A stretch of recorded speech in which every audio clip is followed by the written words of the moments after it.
All right, and we are recording, and we are on episode number 44. 44, Biz. I'm Patrick Joanne. And I'm Biz Chance. And on the show today, we have Monika Ryan, a musician, songwriter, recording artist, producer, educator, creative writer. I saw on your social media too. Yeah, So how are you doing? Thanks for coming on the show. I'm great. Thanks for having me. I'm already having fun. Yeah, we got to for those listening right now. We had a good probably 20-minute conversation. We're like, we should probably start recording this because I think this will interest the audience listening. So as per usual, we'll kind of talk about our drinks first, and then we'll get into the meat and potatoes of the show here and the content. So Monika, what are you drinking? I have some water and I have some Sadaf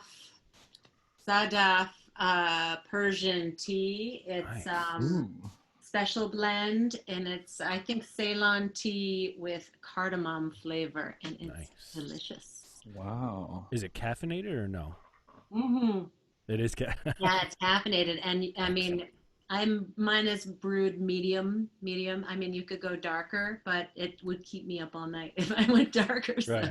My brooding is usually pretty dark, right, Biz?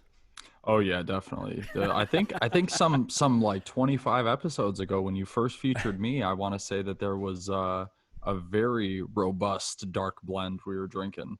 There was, yeah. I think so. Some sort of coffee. Sitting atop the city skylines and that bachelor pad you used to have. Oh yeah, in my old apartment. That was a long time ago. I drove past there recently and was like, I wonder if my key number still works in. I wouldn't even recognize it if I had a rooftop like lounge thing up top, so like furniture, and you could see all of Rochester. It was great. It was a great spot. Yeah, it was pretty cool. So what are you drinking, Biz? What do you got today? So I decided to switch it up a little bit since we're home and all, I've got just some coffee, some Dunkin' blend here. I think it's the vanilla, French vanilla, maybe, whatever they call their vanilla one. You don't go for the coffee shop flavor? No, rarely ever do I do like the donut shop or the coffee shop. It's too basic for me, honestly. It's like, it's not cool. I don't like it. Oh, you need to be all I went with the French vanilla creamer too. So, it's just some basic drink. I might crack open this Red Bull, get the double caffeinated going on just because, why not? Yeah. Speaking of I'm bringing back an old favorite there too with the sugar-free Red Bull. But then I got this bad boy, which I think is another flavor from I drank something like this before. This is lime hibiscus sparkling tea. So it's good. And then, wait, I'm triple fisting it. Hold on. You have more. Triple fisting? I didn't even know you could have a triple fist. I've got in here some super greens and turmeric. You should have drank that first. There's no way you're going to want to drink that after you drink all that delicious stuff. Chug that. So as Biz knows, I'm kind of not, probably till January. Just no alcohol. I just, like the lockdown got me into this habit of like, I'll just have a drink, 6 o'clock, like every single day was like, keep it clean. And it just got to be too much. Like I woke up one day and I was like, oh my God, I just can't keep having drinks every day. So I cut it out for the past couple of weeks so far. But and how do you feel? I feel great, actually. I like the feeling of not any kind of bad feeling in the morning. And then I don't know. I feel like I'm getting ultra productive to the point that it's annoying, though. Like you're almost too productive. Yeah, I was telling Biz this. Like, I feel like when I stop drinking, I'm just like constantly wanting to do something in its place. Not in its place, like when I'm replacing it, but like I want to be productive, so I'm like making music and I'm doing the floor behind me, like I was telling you. That's great, though. There's a season for that, right? Stuff like that. Yeah, it's good, and then it's bad because I exhaust myself after a while. I'm like, oh my God, I need to just stop. So maybe I just need to take sleeping pills or something like that at the end of the night. Whoa!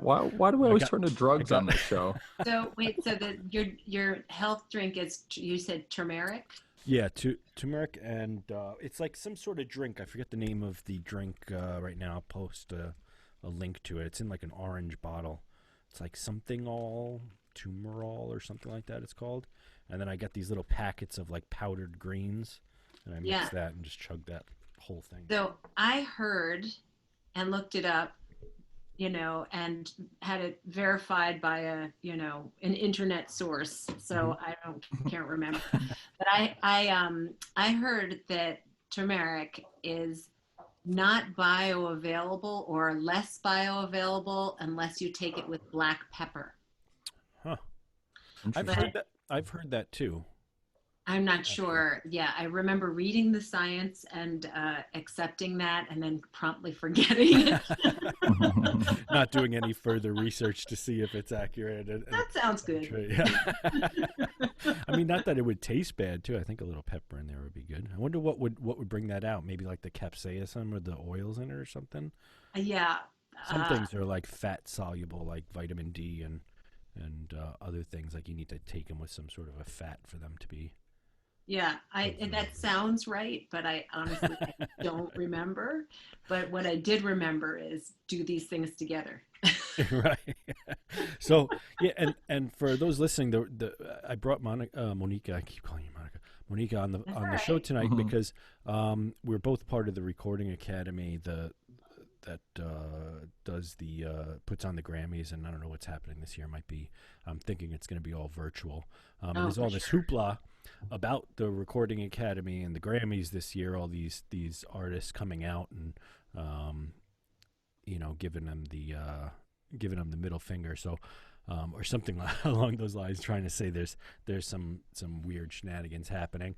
But we met at a Recording Academy event a while back, and then just recently we got to talking about your sauna, and then Yes. I'm super into the sauna, and when I think we've talked about this biz on the show too.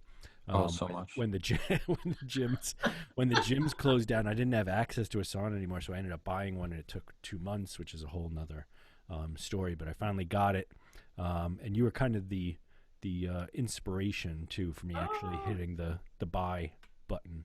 I'm Um, so happy I have my sauna. yeah. So what do you do? What's your like ritual? Because I definitely have like a ritual when I utilize it. Like, what's your thing? Well, And I you've have got the infrared, right? I have an infrared. I have a Sunlighten Impulse Believe, Hmm. and absolutely love it. I usually just put it on maximum heat, which is about 145 degrees. It doesn't really go hotter than that, and I sit in there for 60 minutes. Hmm. It has a tablet on the wall, so sometimes, if my mind is really busy and won't calm down, I'll, watch something or listen to a book and then sometimes I'll sit in silence, and it has also light therapy in there, so I'll turn on sort of um, a slow change between the different colors and Hmm. zone out. It's one of the only places where nobody comes knocking. Yeah, Hey. yeah. Do you have? So this is gonna sound weird, but I usually go in just a towel or whatever. I see. Is that your bedroom that you got it in, or your like your studio? Well, Or this is my office. So, we have a small house. We've had many different kinds of houses over the years. We've had definitely had like the Goldilocks. We had a house that was too big and a house that right. was too small. You know, this is probably the right size house for us. If we could use maybe, I mean, no, I think it's the right size A house. I shed, mean, like an extra large shed, maybe in the back. yeah, I Just think better. it's the right size house. I think it's the right size because I'm not doing any sort of major big band recording in this house. So I have had houses where the whole basement we built out a recording studio and with isolation booths and everything, Yeah. and that made the basement only good for that. Hmm. And with a family, you want to use different parts of the house I in like that. different ways. This house is about 16 to 1800 square feet. There's four of us here, Huh. and this room is my office slash guest room slash recording studio. That's what I was gonna And ask. How old are your the kids? Do they uh, come barging in, or you lock the door when? no, I mean, I don't have a lock on my office door, but my kids are one is going to be 14 this month, and the other one's going to be 12 next month. Oh wow, okay. So your They're kids not are actually babies. close to close to my kids' age too. So yeah, when I go into, I kind of have it in my sunroom, my sauna, and so my kids know like if the door is closed, like don't bother me, or they like yell because they also like then see me all sweaty in the sauna, and my daughter's like, "Yeah, dada." So she's like 10. I'm in a towel and stuff, but I like having it in the house has changed my world. Like Yeah. I generally, so I didn't go with the infrared, which I think actually was, I'll say, a mistake because I tried, and maybe it depends on the quality of the one you get. I bought mine as a traditional like Swedish, I think it's Swedish, right? Style sauna. So it's got the rocks, it's got the, regular heater in it, and it gets to like it's about 175 ish, but Yeah. it's just it's the air that's hot in Yeah. there. So what I found is happening because I started going to the infrared sauna place. So what was it called? I'll link to that place too. Lumos, Lumos. Yeah, I've Good heard of them. good people. So they started two different sauna like studios or whatever. You just go in, you sauna, infrared saunas, and then you leave, right? So, um, but the traditional sauna, you open the door, and because I only have a two person, so it's small, I was used to going into the one at the gym where it's this Yeah. giant room. So people open the door, even if they leave it open, the heat is in It stays. there. There's a lot of it. Yeah. So you don't lose heat with this. I mean, even the crack around the door, I can feel like the air coming in. That's less hot. So I wish I had the infrared, because I feel like the way that the infrared actually heats you is different, and you just opening the door quickly isn't gonna. Well, when the door opens, I feel it too. I have a two-person as well, so I have enough that like I could sit in it on the bench with my sort of knees bent Hmm, and lean yeah, against the wall. You yeah, know. that's kind of my. Everyone's got their. I follow Lumos on Instagram too, and they talk about like everyone's different positions that they like to be in the sauna. Because the two persons biz, if you don't know, it's not. I mean, it's two people like sitting right next to each other in a two person sauna. Like Yeah, Cozy. it's like a you'll be love pretty seat, close. Yeah, like a yeah, small love Cozy. seat. very cozy. But yeah, I was actually thinking because I've only got a pane of glass on the front of it about installing like an infrared panel, maybe somewhere in there or a couple of them, just to kind of Yeah. have both going on. But we'll see how crazy I get with that. So, what got you into the sauna thing? Like, I mean, obviously that's a relatively big purchase. Were you going before, or was it something that? No, I wasn't going before, but I was sort of on this sort of intense health kick, and it. I actually started doing this sort of this. I started doing this food plan to lose weight, and it ended up being way more sort of overall purifying, including the way I look at the way I eat, and my whole relationship to food is actually changed in a really nice way. Hmm, And so the woman who designed this food plan, her name is Susan Pierce Thompson, and the food plan is called Bright Line Eating. And she is a scientist. She's a expert in addiction and its relationship to the brain.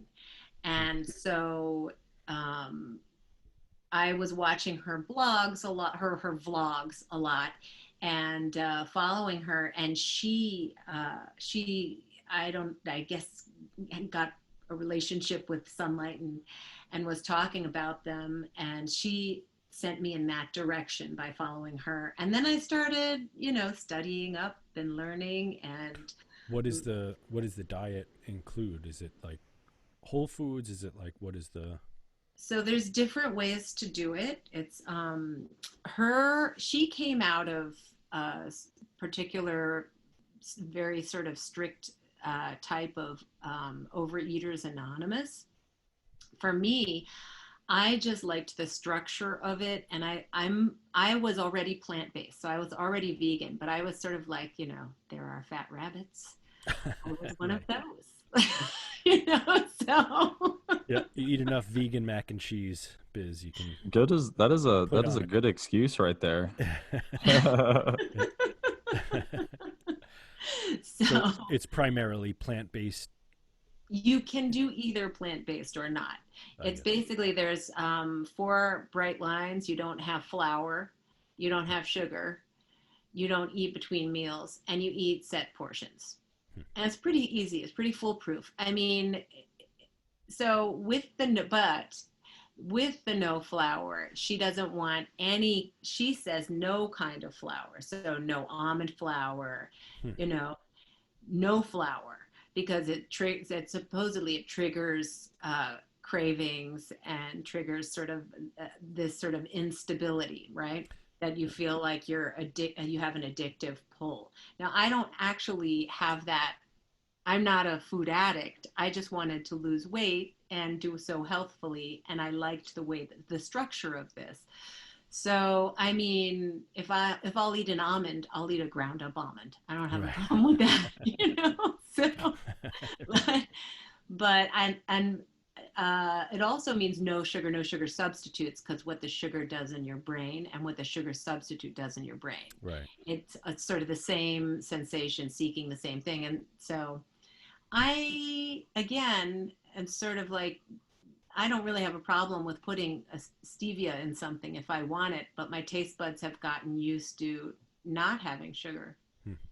So Um, yeah, I know you said you it helped to kind of change the way you even thought about food, and I think that's an interesting thing too, because food's one of the few things that people can have, like who have addictive personalities in some regard, can food can be like a drug, but you have to eat, and it can be a drug in a bunch of ways too. You can have like um, you can be an overeater, or you can be on the opposite side too, like um, psychological um,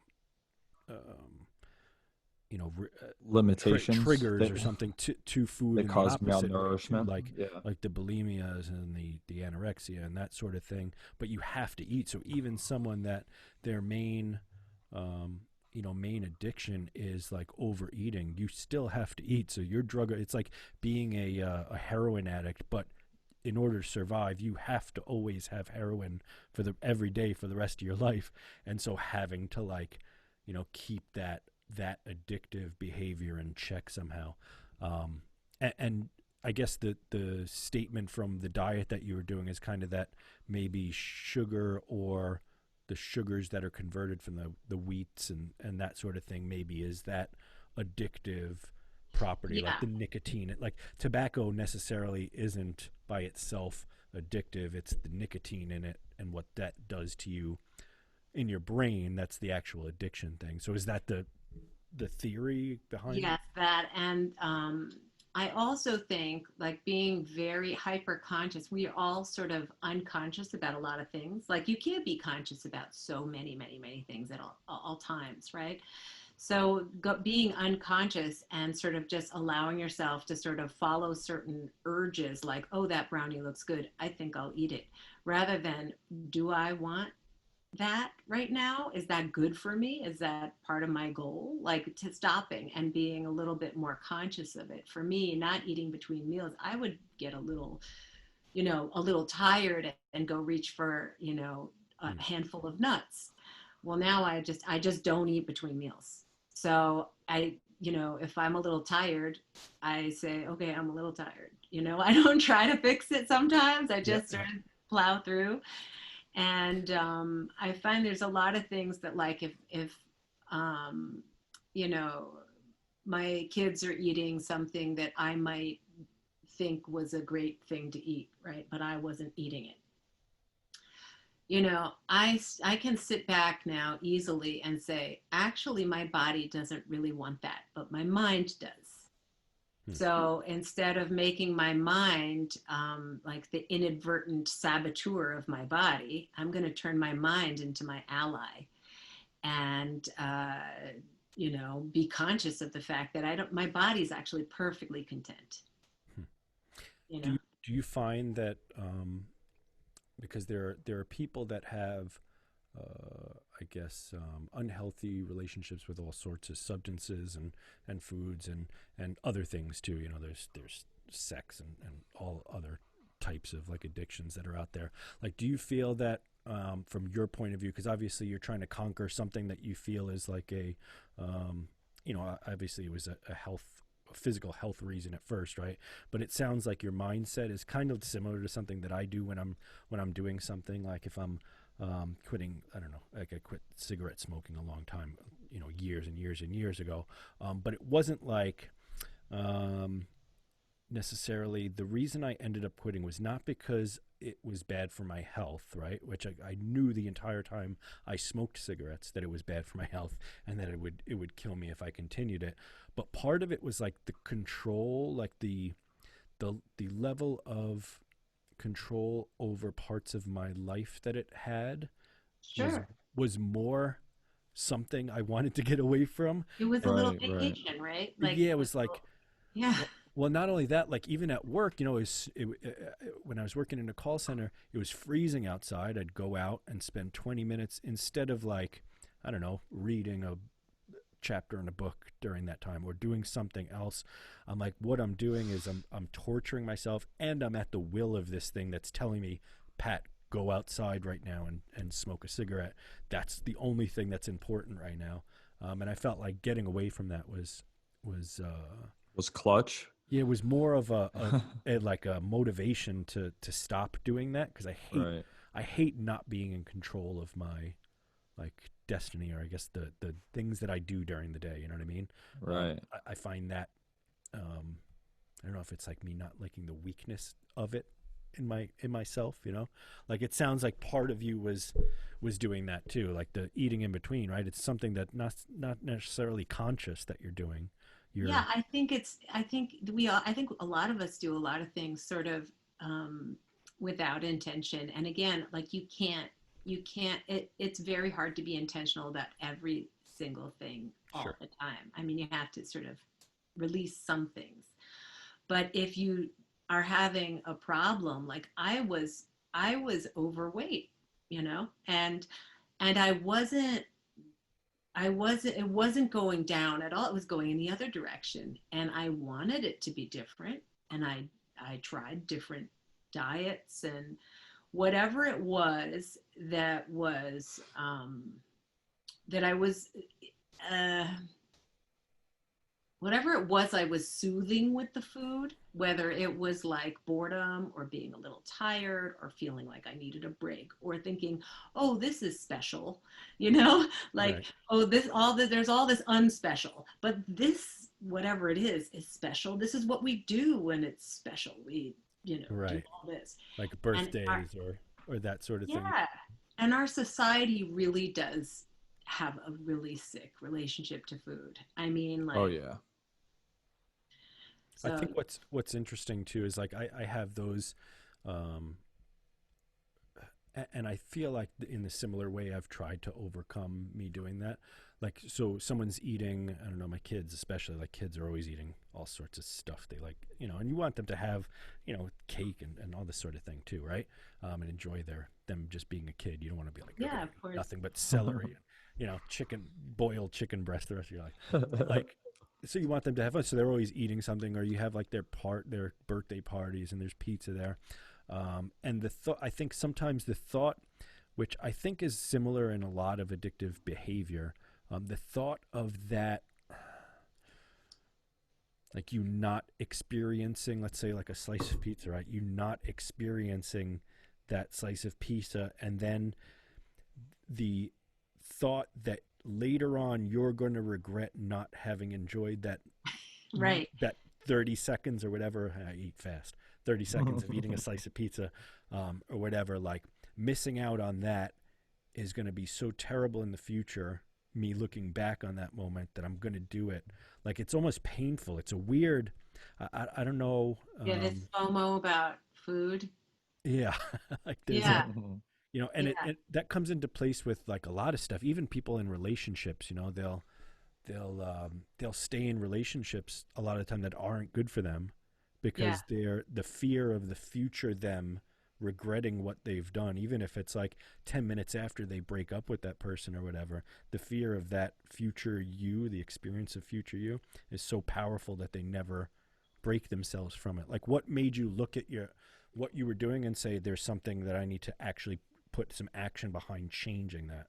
So I had been getting heavier and heavier over many years. Like and I wear weight well, which is a blessing and a curse. So I can put on and take off weight and people have no idea how much I weigh. Like when I would tell people, they would be shocked how heavy I was because I just sort of just decide I love my body and I'm going to be a Yeah. goddess, whatever form this god is showing up today. Right. So, but I had gotten quite heavy. I mean, like, how much more was I? I was, I was about 60 pounds more than I was when I got married. Hmm. That's a lot of weight. And, I wanted to do something about it. Like I joined gyms and I tried Weight Watchers and I tried Noom and I tried keto and I tried all these other things. And none of them worked for me because though Noom says it's addressing the root cause, it's still not really an easy to follow clean structure. If you need like a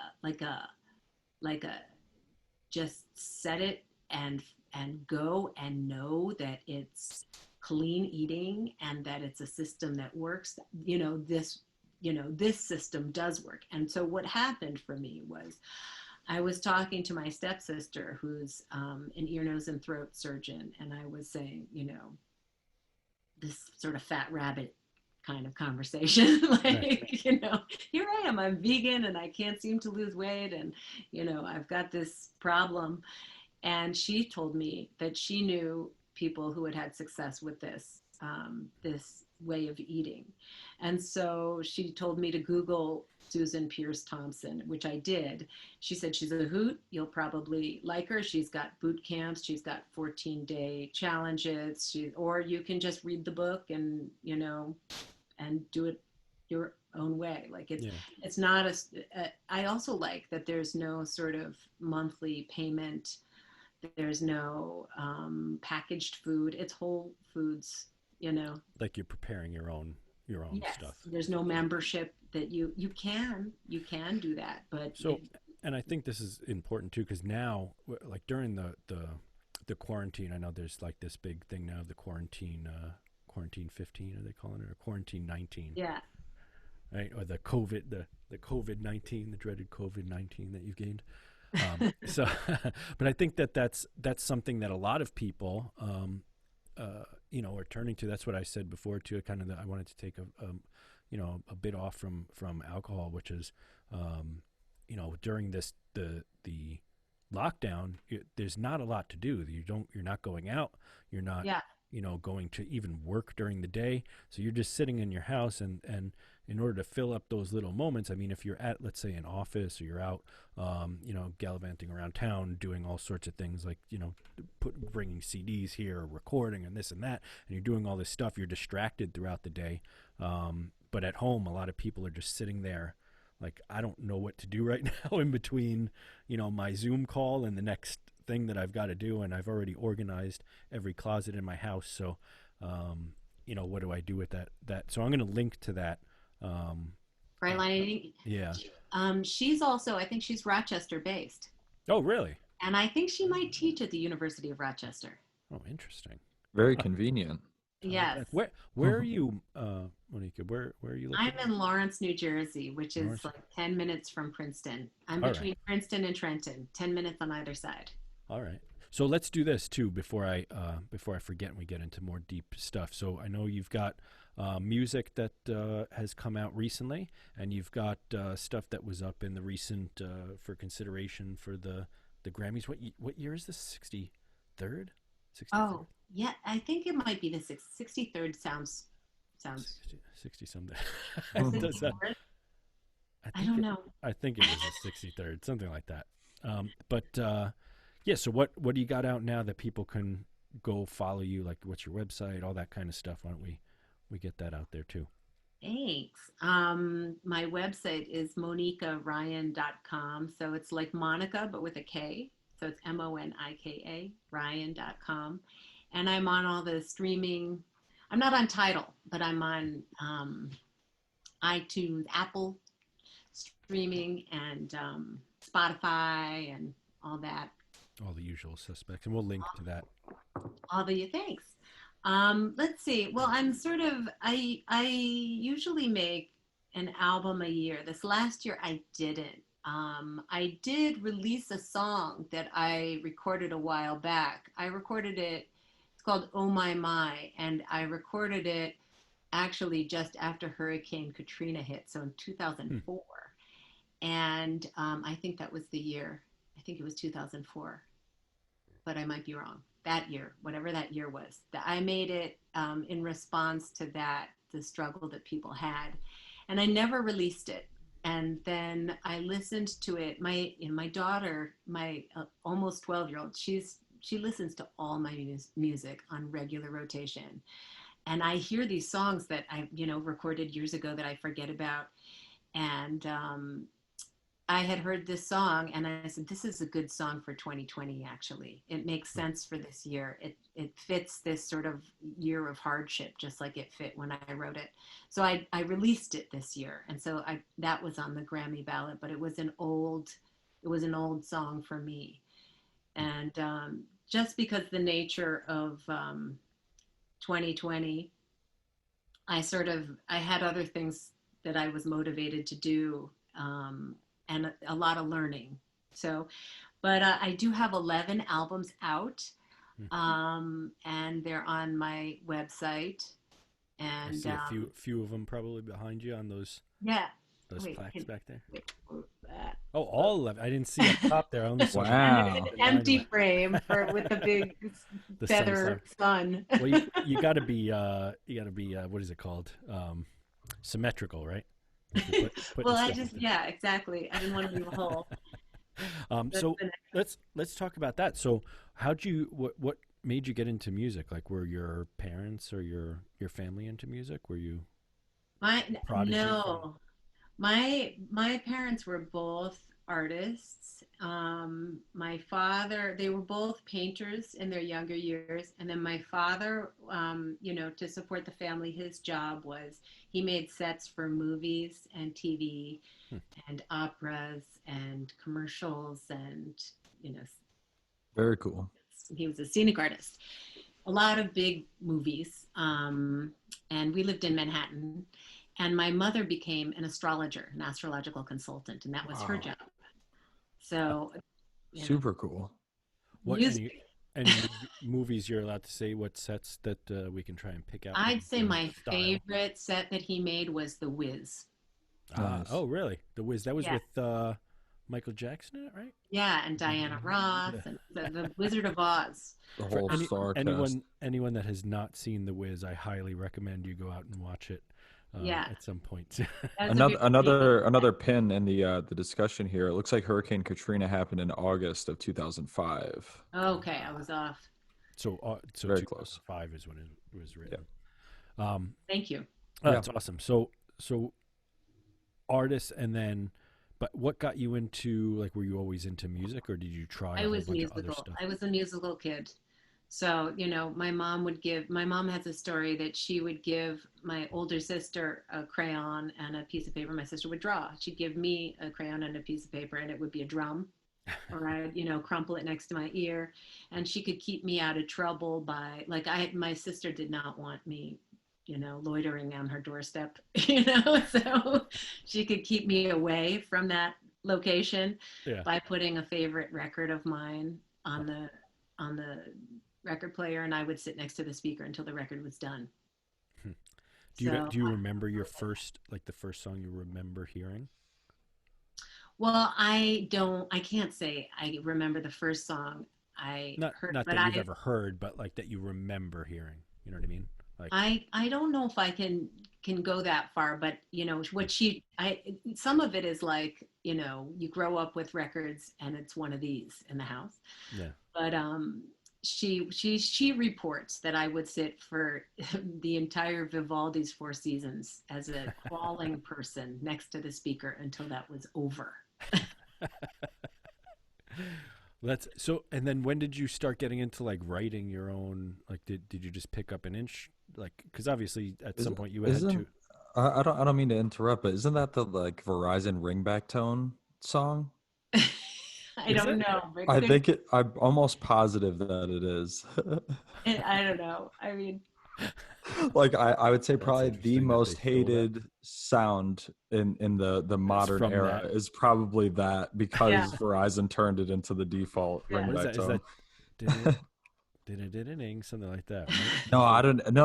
The ringback, like when you call someone and they're like, "Please oh, I hold while gotcha. this," and it's like And then that they leave violin it on. playing. Yeah. Yeah, Yeah. Huh. Ah, yeah. I'll have to I check don't that know. out I next don't know time I what hear the it. Verizon callback is. I'll Huh. take your word for it. I think I want to say that it is. I'll look it up in the while you guys continue. I'm sorry. Okay. Go ahead. Go No, ahead. Wa- no. was there like instruments in the house, or did like your dad for Christmas or something one day give you, hey, here's a guitar, or here's a So I keyboard? begged my parents to play violin. Uh, And when I was 7, growing up in Lower Manhattan in Greenwich Village, there were, it was a funky place when I was little. I mean, yeah. I'm 45 years old, so when I was begging probably around 1980 for the violin, Yeah. and so my father, my parents, no, no, no, no, not yet, not yet, not yet. And then my father was walking by one of these, one of these parks. I don't know whether it was Washington Square or Tompkins Square. And there was somebody with a blanket laid out, and they had a violin with a big crack down the middle Huh. that was child size. So my father bought the violin for me, and then the case had a bad lining, but my father's an artist and he made sets and props. So my father put a new hot pink crushed velvet lining in the case and gave me the violin, and I took lessons. Oh, And that's he awesome. complains that it sounded better with the crack. I played it without the crack for a long, I mean, with the crack for a long time, and then my mom had the crack repaired, and then he thought it didn't sound nearly as good. Wow. Well, I'll say this too. So I have a guitar that I bought as a replacement. So I had a nice guitar that I had purchased from I forget where it was. So, not Guitar Center. It was in New York City instrument place back in the day. I forget the name. Like a Sam Ash or a Yeah, Manny. Sam Ash. That's what it was. So I bought it from Sam Ash. Nice acoustic guitar. And then I had it leaning up against a counter one day at my girlfriend's house at the time, and I watched from across the room because I just had the headstock like leaning up against it. I just watched it slowly like Slide like it was into in slow motion, crack. hit the floor, and Woo! the whole That gave me neck the snapped in chills. half. Yeah, and I was like 16, so money I didn't have a lot Yeah. of, but I always had my guitar with me, like everywhere I went. I brought a guitar, and so I ended up having to go buy just this piece of shit guitar for like $100, Yeah. just so I would have something to play on, and I still have that guitar today. And the reason I bring it up is because you said about the crack. Like people used to ash their cigarettes in it. I'd take it out in the rain. Like it had Yeah. like beer spilled all over it. People would like I'd always sit in like Washington Square Park and play, or in like Fort on Union Square or whatever. And so there's graffiti artists that I was friends with, and they would they would do graffiti, That's a like piece of paint markers art. all over my guitar. But that guitar is what I learned mostly to play on. And so Yeah. like the way that it feels, even though it's a piece of shit, like I feel like I actually sound more like me on that I'd say then that's the guitar. one to play. I mean, you can make music with anything. I mean, you can make music with anything.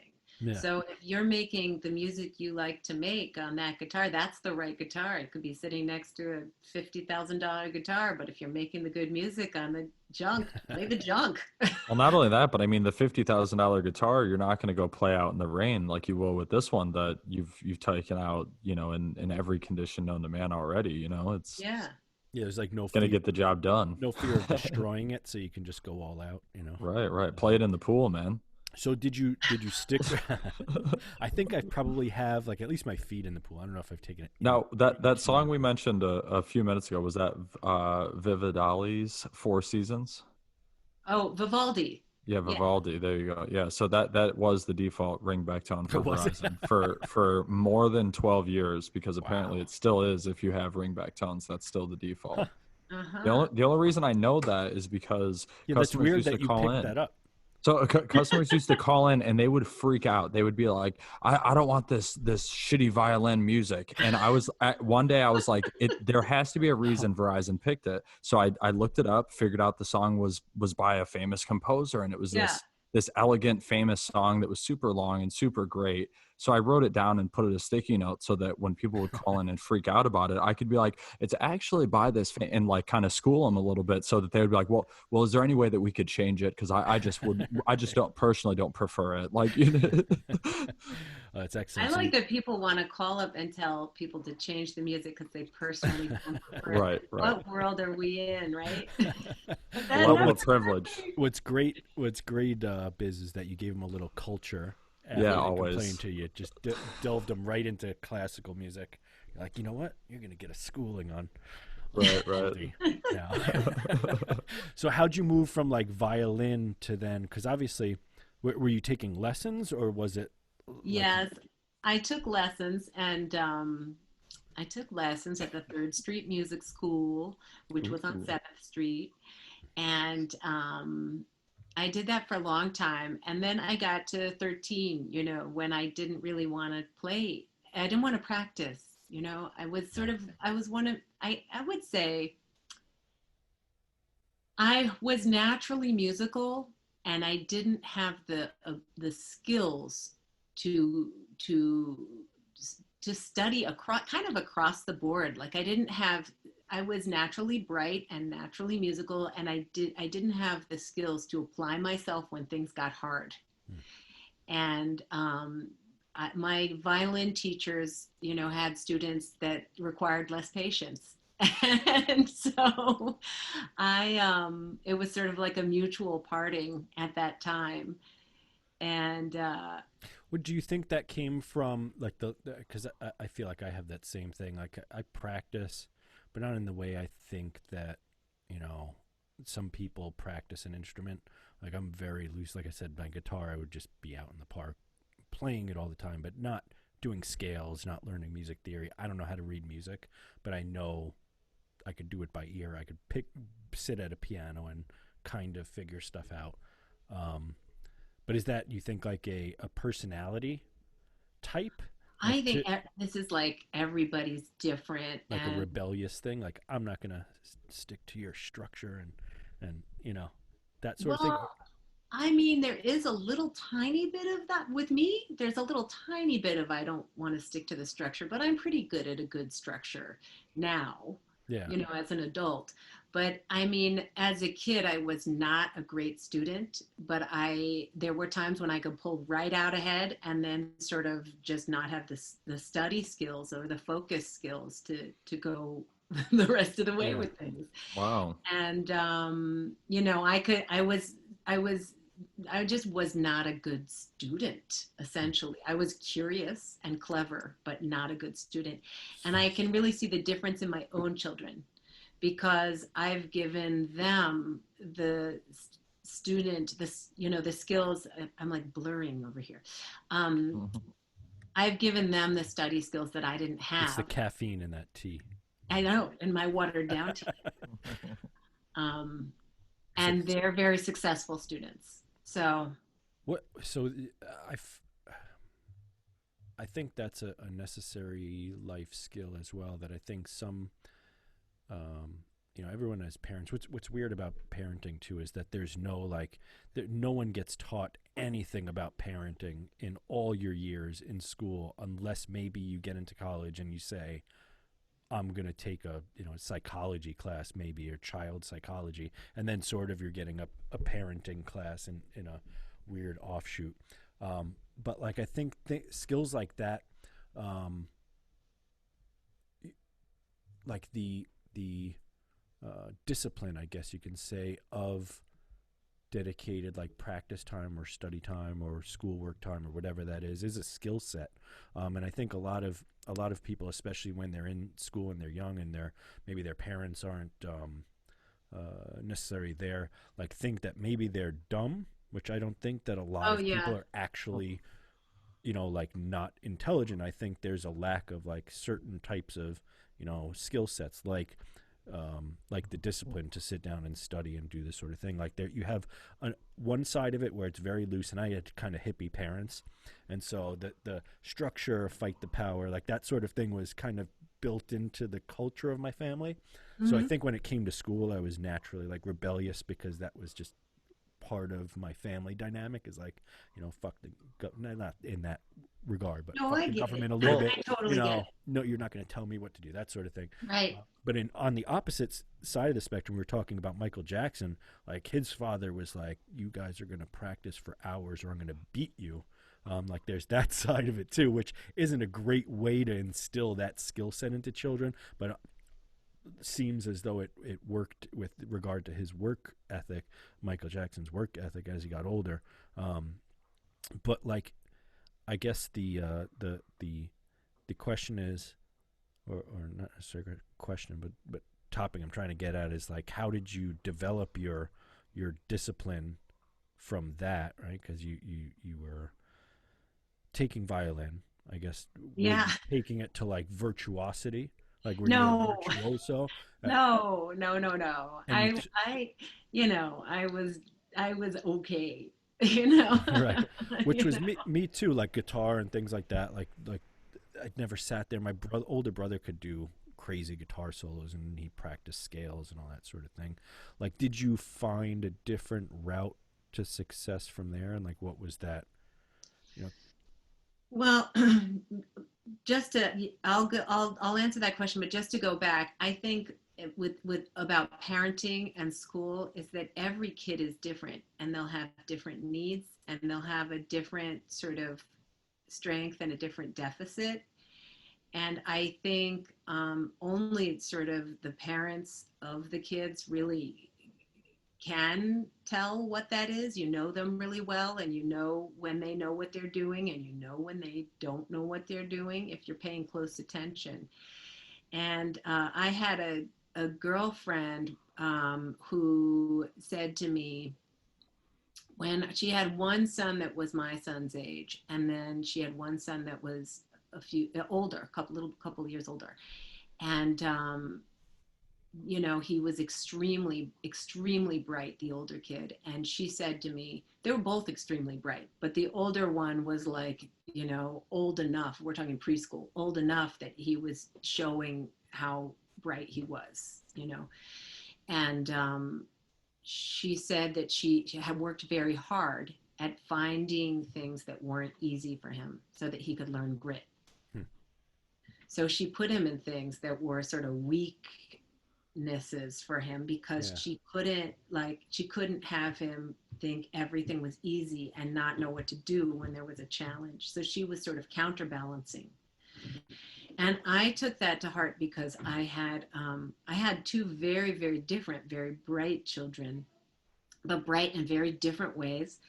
And this is partially me saying, like, as a mother, there's only so much I'm going to do about all the extracurriculars you want to do, and Yeah. also like this is going to be really well rounded. So they both had to do everything the other one wanted to do. So they did, like, my daughter, who's like, super playful and extroverted. She wanted to do improv classes. Well, my son, who's a little bit more shy, took them too. And my son wanted to do fencing because he's very mathematical and liked this. So my daughter, who is a little bit more whimsical, she took them too. Huh. And what it did was took it put them in situations where mastery is not so simple. It's not cut and dry. right. There's fluidity to mastery, and what you wouldn't pick it, but you have to learn how to do it anyway. And so that's what I did, and it helped them. It taught them grit. It taught them, what do you do when you're here and you don't, you got to learn how to do it. I So, think that brings up a good thing, like Patrick, when you mentioned earlier about that you don't learn much about parenting in schools and everything like that. I mean, I would think by default that, yeah, I mean, some of your teachers aren't even parents. What do they know about parenting? You know what I mean? Like it should be your parents ideally that would teach you about parenting. But even as I was thinking about saying that to you, I was thinking that like my mom was like 14 years old when she had me, and she was a single parent. You know what I mean? I didn't even meet my dad till I was super old. So like technically even she didn't know anything about parenting either. You know what I mean? There's not really a parenting handbook. And just like she's oh, saying that she identifies that like, okay, well, my kids have strengths here and they have weaknesses here. She's the one to kind of push them into fine tuning those weaknesses into strengths, Yeah. you And know? I sometimes wonder too, because I know, I have two different kids in same scenario. Like each of them is kind of different in their likes and dislikes, like right out of the gate when they were Same, babies. I yeah. mean, there's same. a personality difference there that you could tell. And, what I wonder about, like the reason I was bringing up the Michael Jackson versus like the hippie style, raising on opposite ends of that. Um, was like I wonder how much of that is okay. Your natural personality type is to move in this direction, and no matter how much skill you're taught or how to exercise that particular muscle, it's just not an interest of yours. Versus, I'm gonna teach you how to study, like do the Michael Jackson's father thing.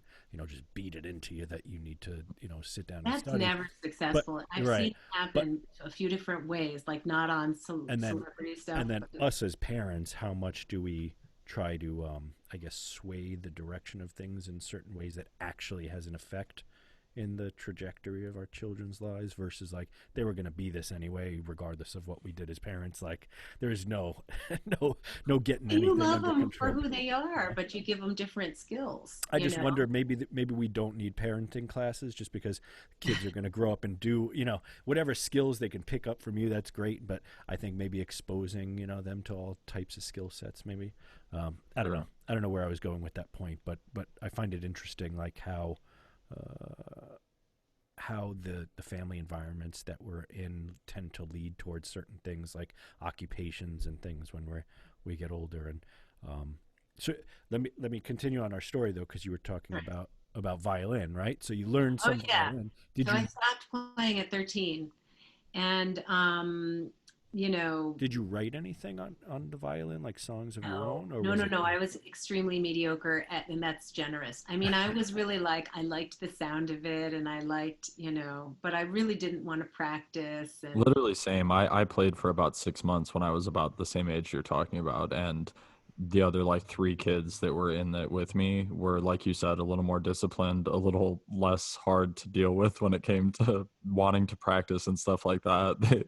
So I feel your pain. you got yeah, discouraged I with? mean, it was fine.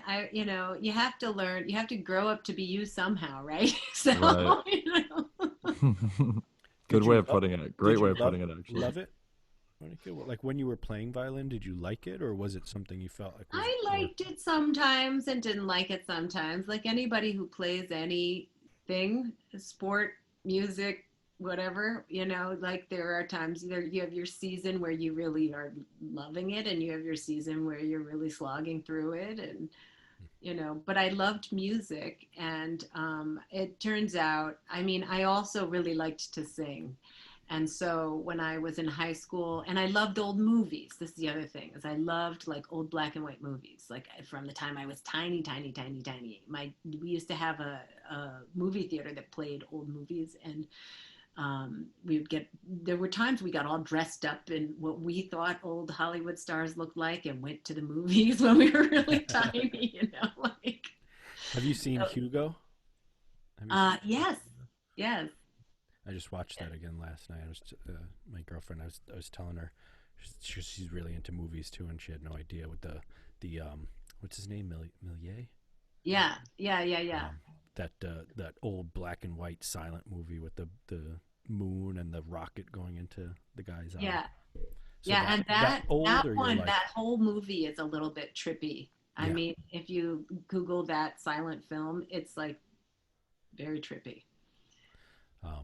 But so So I had the sound of jazz in my head because I loved old movies, and that was the time of jazz, and I loved that harmony, and I loved those sounds. And when I was in high school, I joined the jazz band, and like immediately it was like a light switch went on, the fire hose went on. I learned everything I could learn.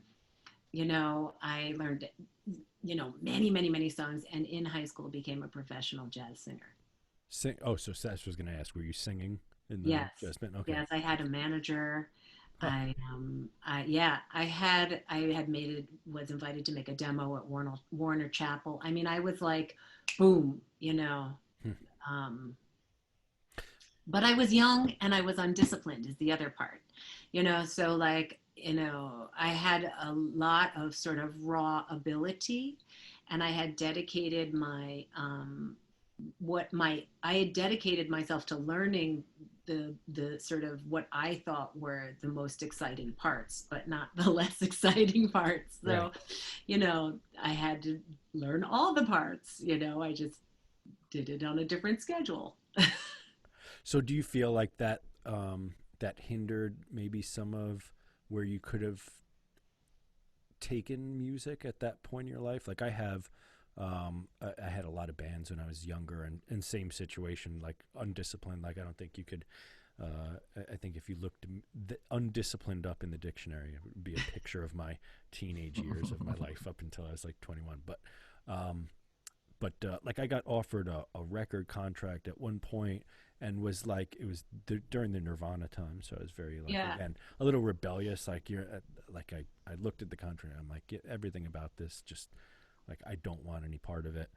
Which is probably, looking back, I'm like, oh, that was pretty dumb of me to not maybe go down that path. You can't do that to You yourself know? No, no, because no. I know, but there are what I'm whole saying, parts of your life that wouldn't exist, like, had I back to had the I maybe taken a more serious business, I think, because that was a skill set I was lacking to in those years, was like some sort of a business sense of where, exactly where I was going. Like I knew I loved music and writing music and all that stuff, but I didn't know where my goal was to, like, yeah. make steps to get there. So you started kind of going pro with jazz singing, Yes. and then did you I was start singing around writing the with? jazz scene and doing all that. And then, I met a famous saxophone player who told me to go to the new school. And at the time, there were two schools that were like the schools, for jazz. There was Berkeley in Boston, and there was the new school in New York. And Berkeley was a more technical school for, let's say, a more disciplined student. And New York was, the new school was in my neighborhood that I grew up in, and it was more performance based. Convenient. It was like perfect for me. And it was on the scene I was already working. It wasn't a question. So at 16, I applied, and I hadn't taken my SATs or anything, and I got in. Um, So I knew where I was going to college at 16, but I had to wait because I needed to finish high school, and I needed to get financial aid, and all of that has to happen if you have to finish high school to get the financial aid. You can't Yeah. just be like, I'm out of here. I'm going to college to be a jazz singer. now, now I need my aid. Yeah, yeah, Right. I mean, if I could have done that at 16, I yeah. would have, because that's Right. who I was. But So were you writing like your own music at that point no, too? I was really I was singing jazz standards and sort of learning more and more and more obscure jazz standards. But I was singing the old songs. I was Yeah. As you're talking in about this, that- it makes me think of, like, as a performer, there's differences to, like, what you're doing. So like when I would listen to, when I was younger, like a Pink Floyd's The Wall or something, there would be this experience that it would take me on musically, and I've always wanted to create that for someone else with regards to, like, a recording, right, or a yeah, song, right? The actual theme of the song, or the writing of the song, or whatever, to take someone on somewhat of a journey on a journey. somewhere. But then in conjunction with that, because there are people that just do the recording, um, in conjunction with that, you have like the performing aspect, which is just so much fucking fun to do too, Yeah. which is like a whole nother thing because I started writing music before I started performing on stage for people. Maybe I was performing for my parents or something, but um, like, Yourself. yeah, like, do you find like you're really attracted to the performance part of it or the The older songwriting I get, more, or like, yeah, like where are you? the older I get, I mean, so I actually go like, this one goes to 11. When I perform, I go to 11. I mean, I wear costumes, wear headdresses, Yeah. I glide out, in light, like in lights, like, Right. That sounds like amazing. Gliding I've out in gotten light. I have gotten very good at the drama, fall to your knees in desperation, Right. people are crying, but and I do like the performance, but the older I get, it's more about the recording. Hmm. Hmm. Yeah, because that's another a whole different like art form, and I'm in the same boat where I love the performance part of it. And there's been big artists too that are on either side of that spectrum of like writing versus performance. Like I know Elton John was performer, but even Freddie Mercury. I mean, Freddie Mercury and Elton John had both sides of it too, the recording and the performance. And maybe that's something that's got to get down. Like some people are really into the recording side of it and want to be performers, but they don't have the performance chops, which is a whole nother thing. You're entertaining a crowd. Basically, you're a clown that you gotta. It's You're a not in a bad storyteller, way, right? but like yeah, you need to set the scene in a different way, almost visually, kind of like a movie on stage.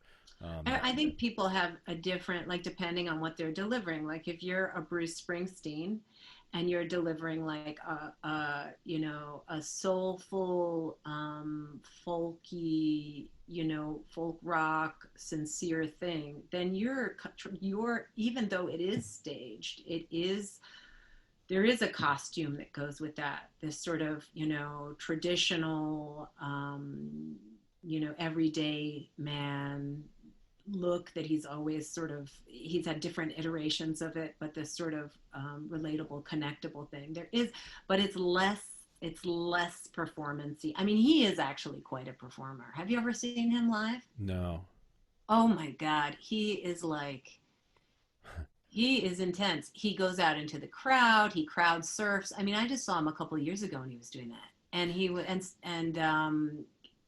went on for an extra like hour and a half in his concert. And he at one point he jumped out into the crowd, like, and he's crowd surfing, and they're passing him up, and somebody puts something on him, and he gets up to the stage, and he goes, "Oh, thanks. Someone gave me a Constitution, a copy of the Constitution." Random. But he's a pretty interesting performer. So while I'm saying you can do his show without performing so much, he Yeah. actually performs a ton. Yeah, and I wonder if maybe some of that too. I mean, I guess there's nowadays there's still like the Beyoncés that put on a big show and that sort of thing. So I remember the dichotomy of that spectrum of like a musician, like the recording artist versus the performer. Or maybe even just you're more experienced on stage over time, so that performance part grows. Like even Beyonce shows, I'm sure, were smaller, and now they're just getting to be giant, you know, theatrical things. But like I don't know, man. at Destiny's the Child used to be huge. that's true. Yeah, That's true. they've been But I big. mean, She's been the, big a long time. the dichotomy of it, I think the last time I saw you in person was the 63rd, 62nd Grammys, whatever in Yeah, LA. it was last year. No, we saw each other at, what was that theater in LA? That big, big, big theater. Uh, There was that indie collaborative yeah, I forget the name event. of the theater now, though. We should give that a shout out. But the one at the Staples Center, wherever that, which there was a lot of Yes, Grammys yeah, at the Staples Center, yeah. um, that where I saw the dichotomy was like Billie Eilish's performance, where she was just on a piano, playing. Was she even playing? I think she was just singing, and then um, someone else was playing piano. It was the slower Was song. this was the Grammys where you were sitting like way up Yeah, front, it's like down right. in the floor, right? Yeah, right up next to the. Yeah. That's a whole story. Monika. Did I ever tell you that You story? did. That's why I I knew that. almost But got I into a was it fight was the with the last one. yeah. Beck was walking in, and the security guy checked me, like like shoulder checked me, and Yeah. almost got into a fight with me. But anyway, but her performance, which was like very subdued, and maybe the song called for that performance, and maybe her up tempo songs are she's a little bit more, putting on a theatrical thing. But then her versus like Run DMC and Aerosmith, like Yeah. that performance, I know on TV at least, people were telling me like, oh, that was they disliked that the most out of anything, which was weird because being there, watching like Steven Tyler and Joe Perry, like his guitar was kind of out of tune at one point. Like it was Yeah. raw and it was actually a live performance. And I saw just the energy of that performance and them. Like Aerosmith has just played so many shows at this point. Like, Steven Tyler's outfit, you could like see. I'd like to get like him in 19, 79. Oh, All the yeah, years yeah, of his yeah, outfit yeah. like laid out in Fashion. a diagram. Oh, Yeah, I'm sure they probably have that like in a meme format of like, how yeah. they show Batman progressively over the It last 50 almost years, it shows him almost just over the last 30. Like, Yeah. it almost like he becomes like more Steven Tyler as time goes on. His outfits, like it's more like a concentrated, distilled version of the right. theory of Steven Tyler on stage. Um, but I remember seeing that and just thinking like the difference between maybe it's just she's a young performer and so it's not as you know not as I I was gonna add that like when certain artists perform, like when you were saying that like certain artists are just kind of natural born performers and then other ones are kind of in it more for the music. There's a band that I listen to that they're like really into performances because they all they do is perform. They like haven't made new music in like 3 years now because all they've been doing is literally just playing shows. Like even through COVID, they've still been somehow playing shows and Yeah. doing their thing. And they from what I can tell, they still have no like from what I've read about them, they more or less just like when they play certain things at concerts that really are like getting the crowd going, they play it a little bit more and a little bit more and eventually it becomes a song, and then once that happens enough time, they feel like they have enough to make an album, and then they do. But they've only got like 3 albums and they've been around like 10, 12 years or whatever, so like Yeah. Yeah. Some it's people do that route, you know. That mhm. sounds great. Who are they? Revolution they're called. hmm. And I Cool. think what's interesting too about go ahead, Monica, what were you gonna say? No, no, no. I just Well, said cool. one of the things I was gonna bring up because we're starting to get towards like the Recording Academy topic, and we had this new segment called Biz's News Corner. I'm keeping it. Why was it mine? You were the one reading the news articles. You were the one talking mostly about the news. Like, Because you came up with the idea to do a segment. So speaking of which, I was gonna say I saw an article I was gonna bring up, and I can't even find it anymore. I've been searching almost the whole episode for this stupid have it. article, and I can't find it. But so like the Recording Academy and the Grammys has they have like music video categories. They have recording categories of different genres, and that's points of contention for some people, like what categories.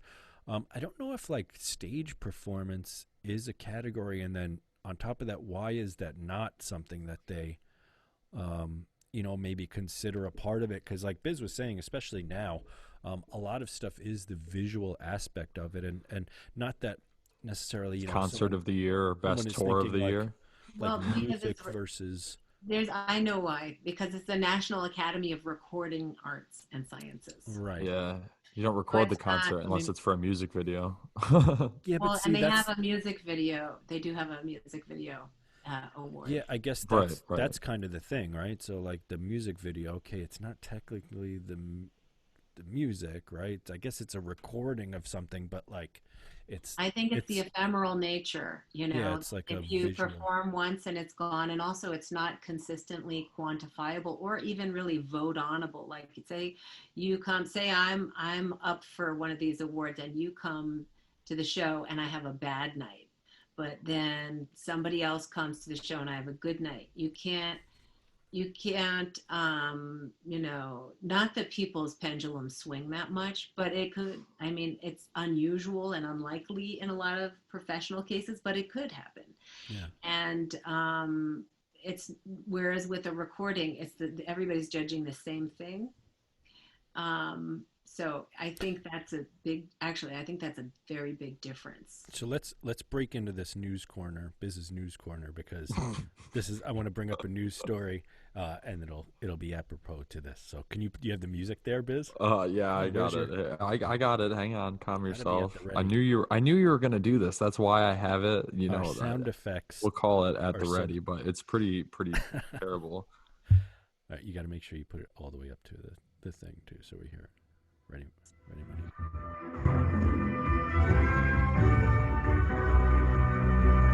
Live from the Infiltrate Radio Newsplex. All right, is that it? Is it ended now? Go ahead, man. This is terrible. Right. I hate it. I hate it. You know what? It was so terrible that it was awesome. He forces me to do this. So I do. It actually was charming the way it was. Never change it.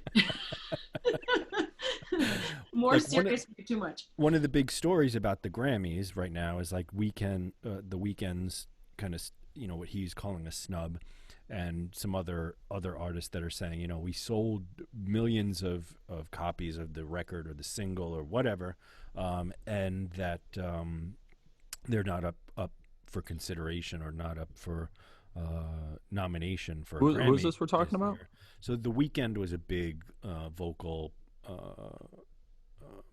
person that spoke about like basically he his album the artist. I realized I thought you meant like this weekend someone spoke out, and I was like, who spoke out? It was almost one of those things, but I realized the artist. And then there was a few others, and then like Justin Bieber, for instance, put something. I guess he tried to get it into the R&B category, but they put it into the pop, so he was upset that it wasn't even considered for an R&B album, even though it's technically an R&B album in his point of view, which leads me to kind of the point that the reason I wanted to do the business news corner now is because a performance can be subjective, right? You're in a particular mood at the show, you've had a good day, you're plastered, it's great, you drank a bunch of alcohol, you haven't, and you're with people you like, you're with people you don't like. Right. The band is maybe not on point that day. There's some technical issues, whatever. You're in a crappy part of the crowd. You're too close to the speakers, too far from the speaker. There's a lot of factors, like you guys said. I think in the same way, and being a part of the Recording Academy, and now this year I'm not. Maybe I'll be rejoining maybe down the line. I don't know yet. But for people that don't know kind of how the process works for how the Grammys get voted on, there's kind of three parts to it. There's the initial submission, which you submit a piece of music. It needs to qualify for a particular category in a very specific way. So a committee says whether or not, basically when something is submitted, whether or not it actually fits correctly into that category. Hence the Justin Bieber thing. He didn't feel like it was put into the right categories, which he could have likely submitted to R&B category, the album, but it didn't. The committee did not feel as though it fit into that category, or there were not enough votes on that category for it to actually hit a nomination versus the other R&B acts that were in there.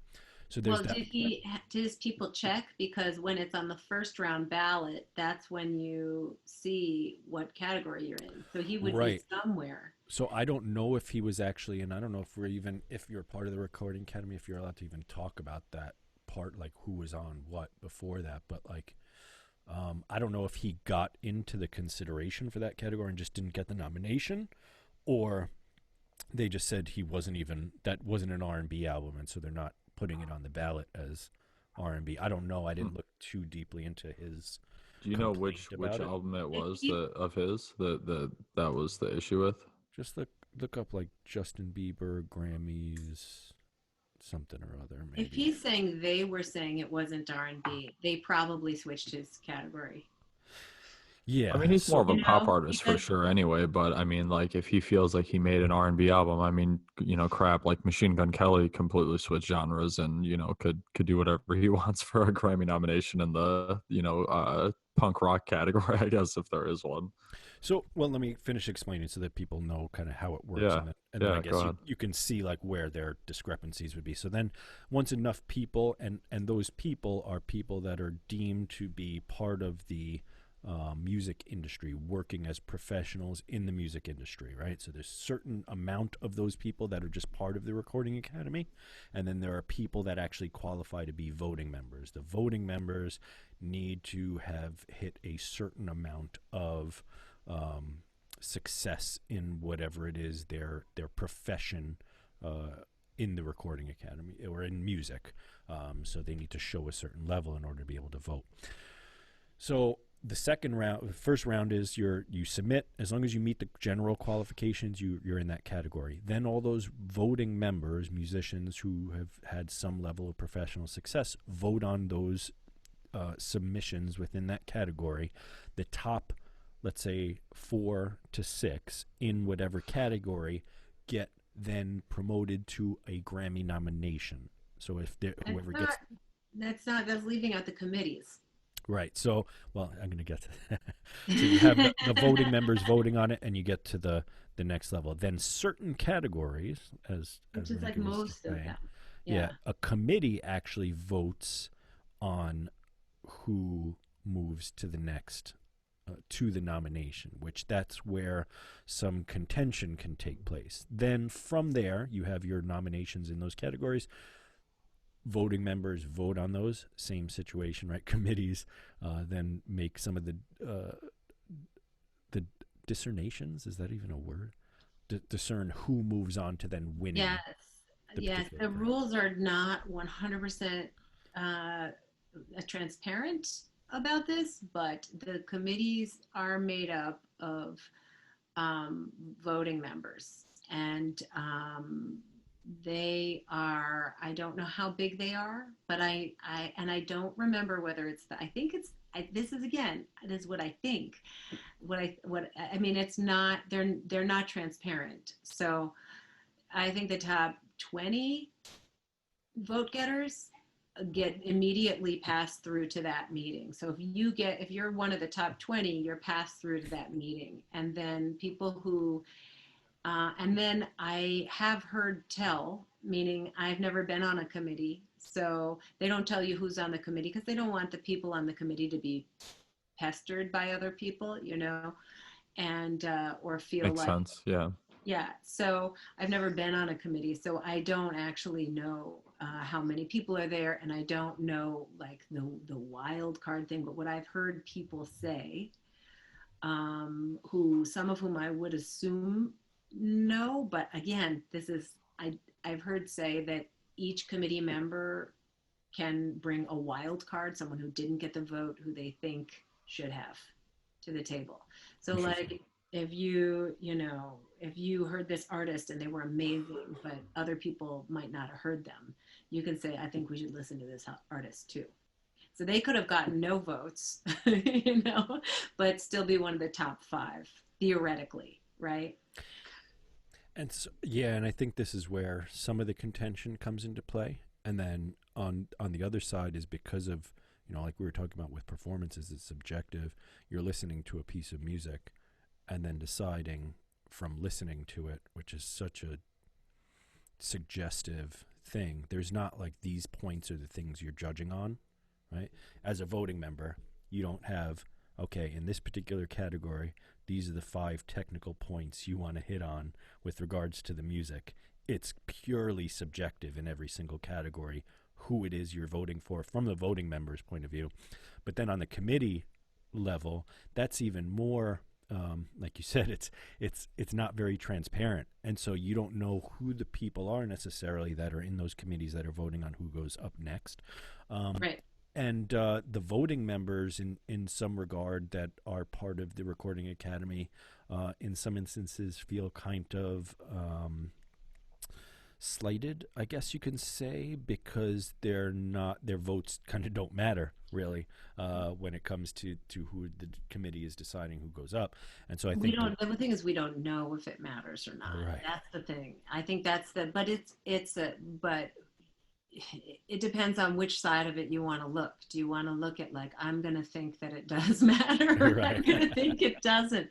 I mean, yeah, we don't know. I'm from the point of view like I always assume either ignorance or a lack of fully thinking out how a process works versus it being like an evil, there's a secret society of people deciding on who wins the Grammys. I think, human beings are human beings, and so they have, their biases, and maybe even those committees, they're doing their best to not be biased on who's going forward. But when there's money involved, Yes, and that's large true. amounts of money, And there and are similar people who get nominated in certain categories every time. yeah, and I mean, honestly, you even have friends, right? There's people who are friends. Yeah. If you're on a committee, right, and Biz is up for a Grammy, I'm probably going to be pretty inclined to be like he should move forward.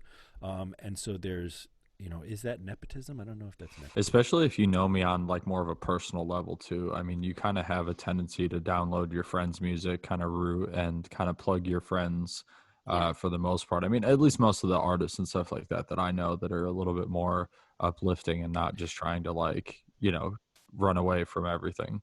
And me personally, I think what can happen with regards to the Grammy Awards and how people move forward or win or get nominations or that sort of thing too is that um, there are there are big corporations that put out music, the record labels that Oh yeah. have thousands of employees, let's say, a part of them. Yeah. Maybe out of that, maybe they have 5,000 employees. Out of that 5,000, 1,000 of those people are voting members in the Recording Academy, right? For Right, that right, record right. label, them voting against their best interest of their company continuing to survive, let's say, right, and have their artists not be nominated, is a um, strong push in a particular direction. And so even though it may not be an intentional thing, they may get directed, just like you work for a company, you work for Carvel, and Cold Stone Creamery comes around, and you're loyal to Carvel, like you're going to say Carvel's ice cream is better than Cold Stone Creamery, right? Right, Just right. because it's self preservation in some sense. And then you also get kind of brainwashed in a way as you're with a thing to go along with that. So I think what's being called out now is what you were saying, Monika, about it being somewhat not, it's not transparent enough to know whether or not this is a a conscious attempt to give Grammy nominations and wins to um, artists based upon their status, I guess, in the music industry, whether that be money or power or ability to, have record companies or things like that, or is it just,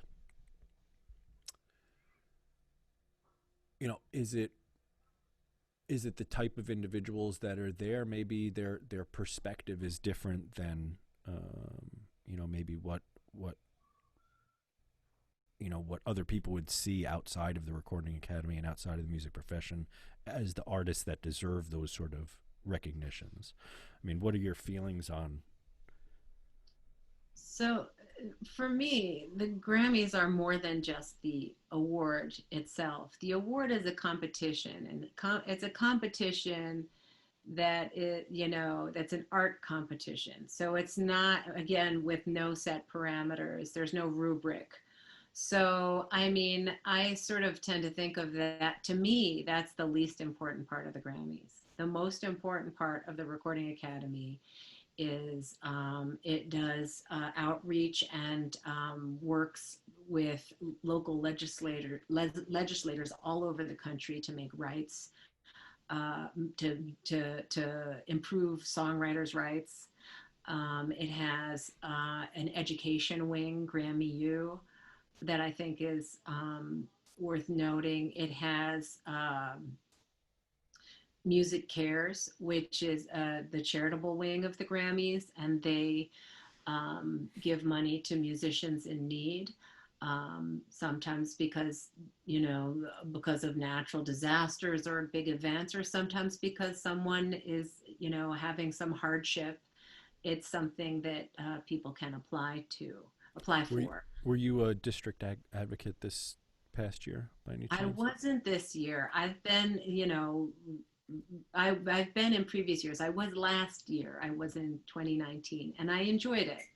There was, yeah. And so what she's talking about here, to our listeners, like for instance, this year with COVID, there's the Save Our Stages Act, and a couple other things that they're pushing to get through, with regards to relief for, live music venues, independent artists, all sorts of assistance during the shutdown. And so, in addition to the Grammys, they do that sort of thing and fight for, songwriters' rights and things of that nature too.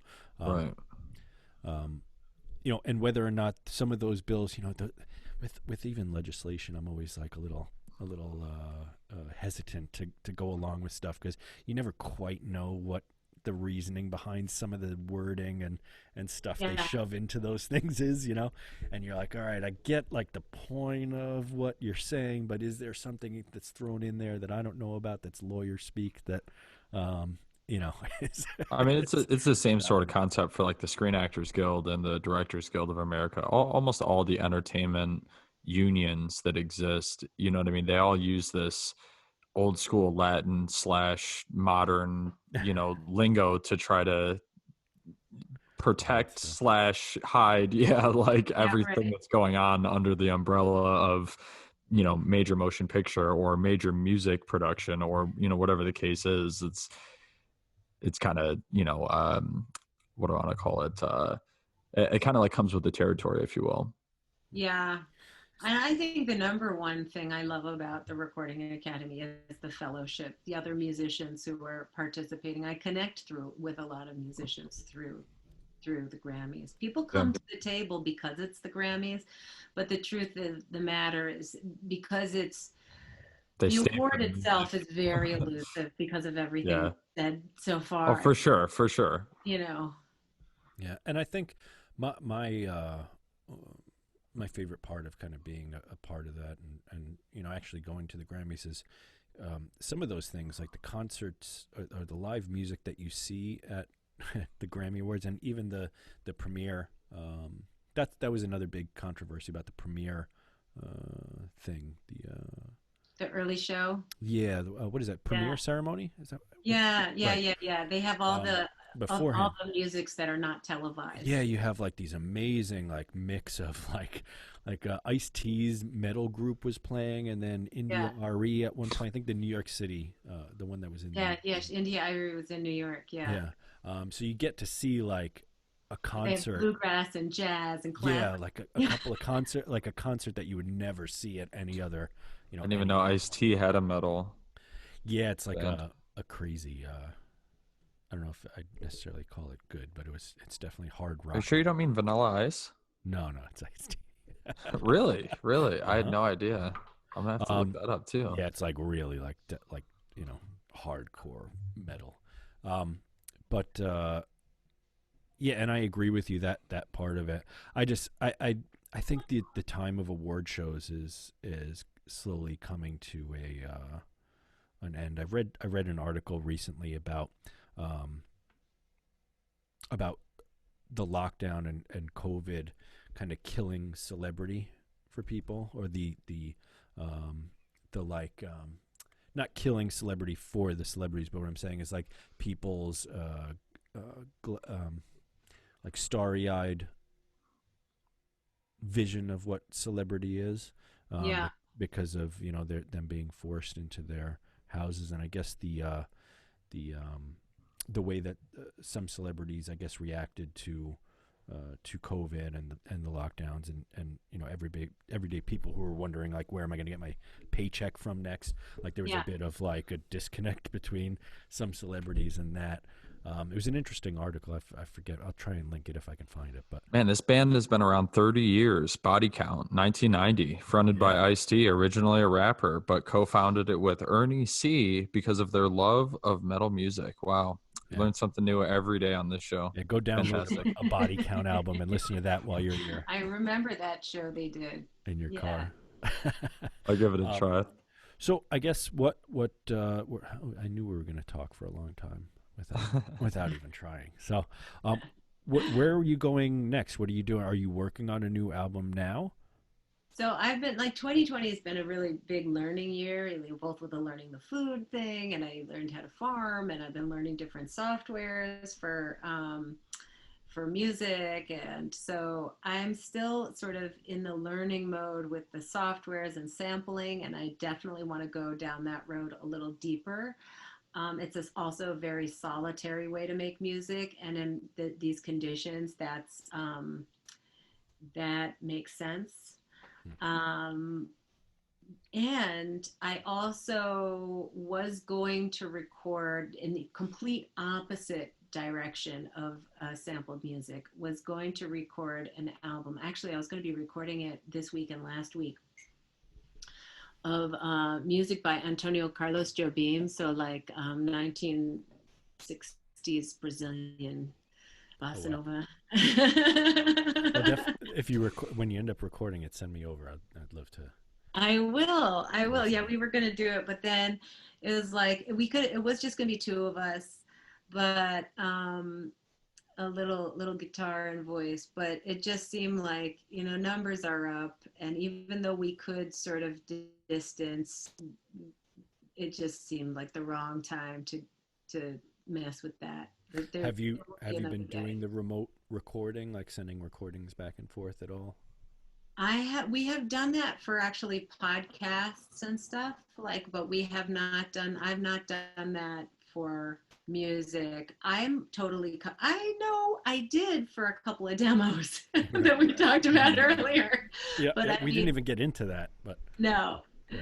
But no, but yeah, I just haven't the people who I was talking about doing projects with in all different kinds of you know places and have different relationships to recording on their own.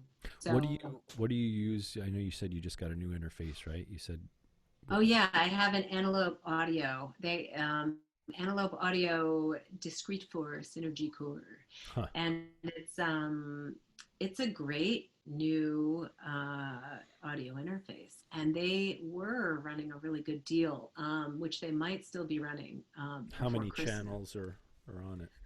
I have four inputs, and yes, it came with a free modeling mic, a really nice Antelope Audio modeling mic, and it sounds really good. And it came also with a complete Bitwig DAW, Huh? which Bitwig is, I think, the guys who did. Um, oh, how am I forgetting the name of this? Everybody knows what this is, but I've forgotten. I'll Daft remember. Punk? No. No, no, no, no. I'm gonna stop trying because then I'll Yeah. just So think of it. random. Such a random guess, If you Frederick. think of it, if you think of it, If I do, yes. So, but Bitwig is good. It's complicated. It's not. I was playing with it a little bit over the last couple of weeks. I've been playing with it, and I really like the samples that it comes with, and I really like the sound quality of Bitwig. But it is not intuitive, and the audio interface is not totally intuitive either, but it's very powerful. So if you're willing to put in um, the work for the equipment will work really well what for do you you. what do you normally before you got that? What were you using for recording? Are you a Mac girl or are you I use a PC? Mac and I have Logic Pro 10, Okay. and I was using an AKG. Oh boy, I can never remember this number. It was sort of like a C 30 3300B or something like this. I don't can't remember Right. That's all right. Yeah, I just so the I was using GarageBand for the longest time because I wasn't actually doing a lot of the mastering and mixing. So I'd Yeah. record something and then I'd send the tracks out to actually be mastered and mixed. And during the lockdown here, I decided that I needed to upgrade my interface too because I had the podcast that I was doing and then I have my band stuff and I have like the drums mic'd and I have all this stuff. So I needed a lot of inputs because I was sick of like moving this little mixer back and forth between like the band area and Yeah, the yeah. podcast. So I went with the Scarlett. It's like 8 channel input thing. Yeah, yeah, Scarlets are nice. It's awesome. And then the Magic, I'm like, all right, I'm gonna go with Logic because, that's what I should be using as a professional musician, not GarageBand, right? So I'm It's like, the same thing as that guitar. It doesn't matter what yeah, you're using if you're using it like well. yeah, You know? yeah. So I moved to that, and then my bassist was over the other day, and he's like, you can control that because I usually have on my mic stand, I'll have my iPad, so I have lyrics, I have set lists, I have all sorts of stuff on there. But he's like, yeah, you can download this Logic remote app on your iPad, and then you can control. So we record our practice sessions too. So I can control everyone's levels, their ear monitors, all that stuff, like right from the iPad, which is Nice. cool. Like it's got this like remote thing. And then I just learned Super that, as cool. a matter of fact, though, Biz, no, because I'm stupid. Because apparently you could also use that same Logic remote for GarageBand, so I didn't need to spend the money on Logic. Logic is Because it nice. It's a because it robust, and I oscillate between using Logic and Bitwig because I know Logic and I'm learning Bitwig. So what do you import then? You like export it from Bitwig I've been into playing with both. So technically, I think probably in the end, I will be doing a lot of export, import, import, export, in both yeah, directions. Like I do that with different photo editing apps. right, Is that I'll, take a photo and I'll totally twist it up in this app and then I'll move it to a different app and I'll twist it up in that app and then I'll layer it in this app. And, at the end of the day, nobody could actually recreate that because it didn't happen in one place. It right. happened in 4 or 5 places. That's So, what I used to. I think one of the very early recording studios I went into, I told him that I used auto tune sometimes for writing melodies. And yeah, what I mean by that is like that I sounds would, very strange, but cool. yeah. So I would put the auto tune on GarageBand, let's say live, right, and I'd be playing something, just fooling around on the guitar, and I'd have a guitar riff already written, and then I'd record myself and I'd just sing, and I would just go for notes sometimes that I knew I Oh, yeah, yeah, maybe couldn't hit if I yeah, was like, yeah, I'm going to put that in there, and the auto tune would do weird things with it or would throw it to a note maybe I didn't yeah, think of. And then when I'd listen back to it, I'd be like, oh, that's a cool like melodic change to go into, and then yeah, I'd work on getting my voice, the ability to actually hit the notes that auto tune was yeah, yeah, doing. yeah, But it's yeah. funny how like you use the tools actually set the style of what you're doing, and I don't want to keep you too long here because I know we're almost at like an hour and 40 minutes, but if you're interested at some point in the future coming back on, because I want to talk about your gardening too and how that's going, Oh, because yeah. I always see your pictures of like giant things of like tomatoes and all sorts of Yeah, stuff that you yeah, got. yeah. I'd love to come back on and talk about my little mini farm. I mean, if I showed you my backyard, it's all concrete, but I had containers, you know. Yeah, well that's cool. It's because you don't have like a full on yard. Is that I do have a big yard. We okay? have like a little corner. We have a corner property, so we do have a big yard, but we bought, a house. Thankfully, it also has an old concrete swimming pool.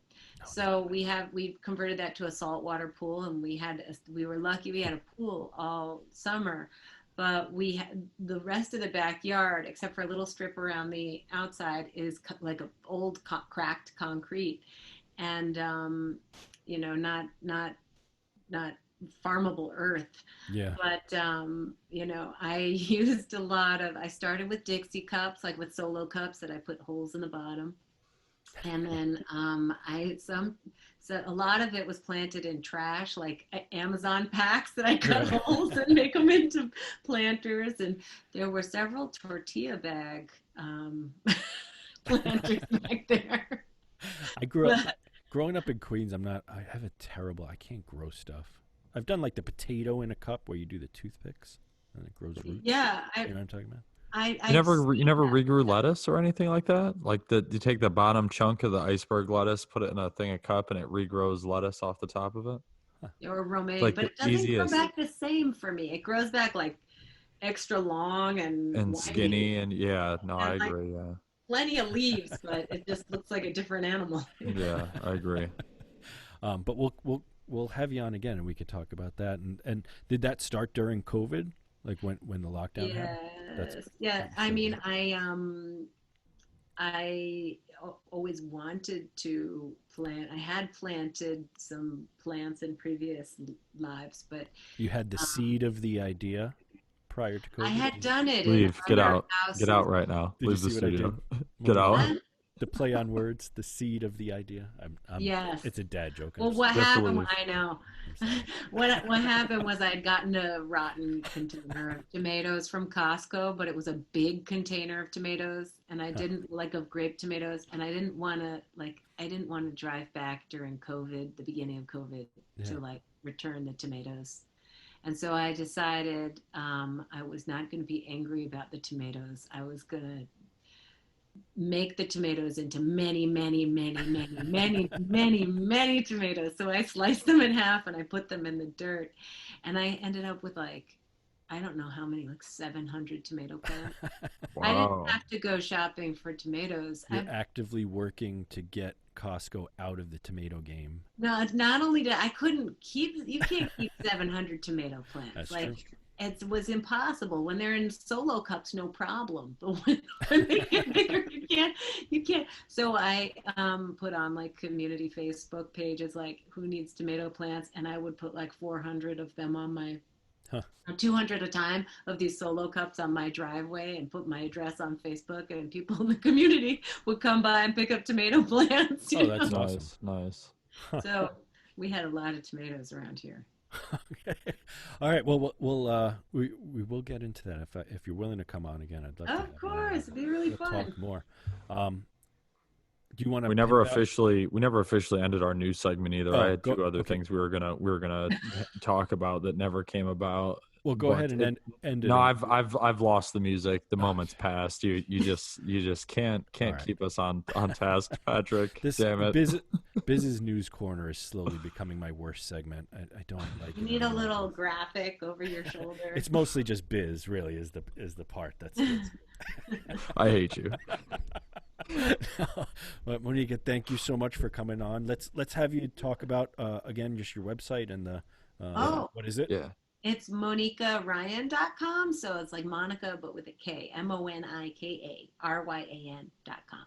And you're on iTunes under your name, right? Not under a specific band's Yeah, name. under my name. Yep. So on iTunes, Spotify, all that. I'll post links to that. I'll post a link to your website.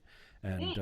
I always love talking to you. So whenever you feel Oh. like you got nothing else better to do and you want to waste time, feel free to give me. No, this is not a Oh. win. It's awesome. I love talking to you too, and I loved talking to you too, Biz. It was And fantastic. even Nice if you didn't get a nomination this year, or you're not going to win a Grammy, I feel that your music was worthwhile, and I'm Aw. proud to be on the or have been on the ballot with music of your caliber and the rest of the people that were on there. So like you said, I think the competition part is probably the least of the music thing. I think as musicians too, we all appreciate like the amount of self that goes into everyone's music that's on those, and even people that are not on the ballot that put their music out there. So I always appreciate talking to musicians and artists and stuff. So we'll post the links. Thank you again for being on. My pleasure. Thanks for having me. And so you guys were on episode, what were we, 44? We're soon to be 45. We're catching up with the amount of presidents. That's our goal, is to just have more episodes than there were presidents. And I'm Patrick Joanne, I'm the Biz Show. and and we'll talk to you next week, perhaps. Infiltrate Radio.